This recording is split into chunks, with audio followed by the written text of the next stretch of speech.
There's so much confusion in Kenya at the moment, okay? And this is deliberately so, I must say, okay? Anyway, let's start at the beginning. We know NAS has some irreducible minimums, and then we also know that the Jubilee government has gone ahead and rushed some changes to the constitution through parliament, okay? Actually, there's something very interesting here. In the new constitution, what happened is that we wanted to separate the executive from the legislature. The president and parliament wanted to create a bit more of a gap there, okay? But it seems that some people are very determined to continue in the old ways, because we have seen since 2013, the rubber stamp parliament takes instructions directly from State House. All bills come through State House, and then Duale goes to State House, gets instructions, and then comes back and tells people what to do. And this is exactly what we are seeing unfolding as Jubilee tries to bulldoze some laws which don't make sense, through parliament, But anyway, what I want Kenyans to know today is something very, because all this confusion, which as I said is deliberate, is so that Kenyans don't know what is happening. Let's get some clarity here. Number one, please ignore any Jubilee person when they start telling you some nice things about some of the things that they want to pass through parliament, okay? Why am I saying that? Because the basics of telling lies, if you want to tell a lie, a convincing lie to somebody, mix it with the truth. That is the truth, and that is the foundation of propaganda, If you want to convince people, mix it with the truth.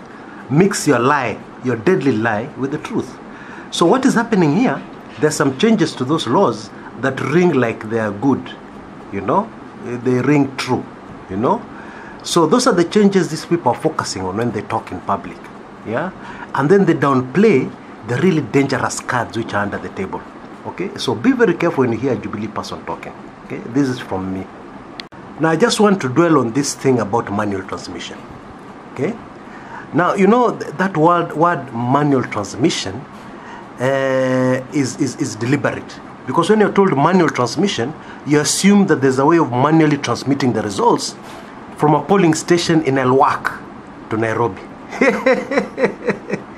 Hakuna. Manual transmission means huyo returning officer anapanda basi, he travels all the way to Nairobi with the physical form. That is what manual transmission is, okay? And even if he takes an aircraft, he goes all the way to the airport and he flies all the way to Nairobi, and when he lands at the airport, he takes a vehicle through the traffic jam, etc., to deliver the manual form. That is the meaning of manual transmission. So let's get that right from the word go.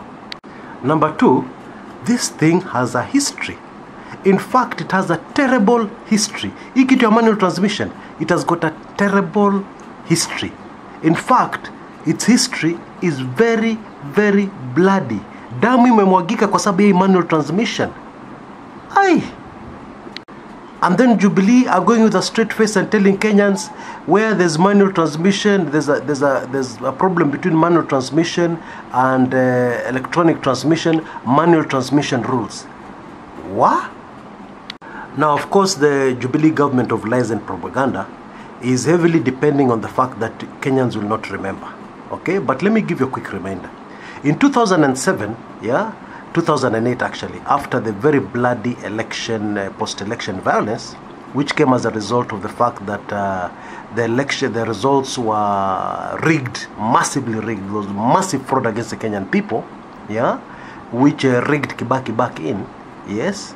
After those elections, there's a judge, a very experienced judge, an old man who came from South Africa, and he was called Judge Johan Kriegler.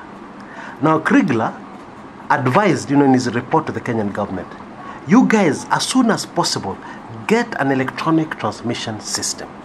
Now, why did he say that? He said that because the main problem with that election is that the elections were fiddled, They were fiddled because of the transmission problem. A lot can happen as a returning officer is traveling with, to manually transmit the results. Anaingia kwa basi all the way from Busia, or all the way from Kwale or Kilifi up to Nairobi to manually bring the results to Nairobi. There are a lot of problems with that. Yes, actually there's a lot of fiddling. So that the form which leaves the polling station in Busia and the one which arrives at the polling tallying center in Nairobi are very different. And that's where the electronic system came into play. And that is why the law says that the electronic system overrules the manual system in case there's a discrepancy between the two. Yeah, that is simple, that is clear, that is black and white clear. But those of us who know Kenya a bit better, who have seen a lot of things in this our nation, yeah, we know what is happening. Actually, we get it. It's very simple. This particular, most of these rules and new laws are being passed to make rigging easier in the future. Okay? Now, for example, this the manual thing, it makes rigging very easy because all you need to do, you don't need to care about the electronic transmission. Watch out, transmit zile vitu anataka. You just adjust the manual form. Once you've adjusted the manual forms, it's the one which will overrule the electronic transmission. Game shot, umerig election. So if anybody goes to court, even though it is very clear it has been rigged, there's no room for any Supreme Court to say that's an illegality. It is in the law. So what they're doing is they're legalizing fraud. That's really what it is. We're trying to legalize fraud. Now, a lot of people have asked the very simple question. You guys are doing all these things. What about tomorrow when somebody else is in power? Yeah? And Jubilee have been silent on this. Okay? And I'm going to answer on their behalf because I have information how these people are thinking. Okay? The Jubilee government does not envisage any day in the far future, yeah, where they will not be in power. I need to repeat that because it's very important.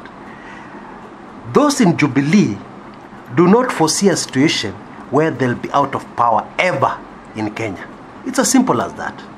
And so what they're doing, they're guaranteeing the future Jubilee governments. Yes, Moi told you that Kanu will rule for another 100 years. Yeah, of course that prophecy didn't come true. Yeah, but I'm here to tell you that Jubilee is going to rule for another 200 years, according to them. It's as simple as that. Until next time, this is Chris Kumekucha.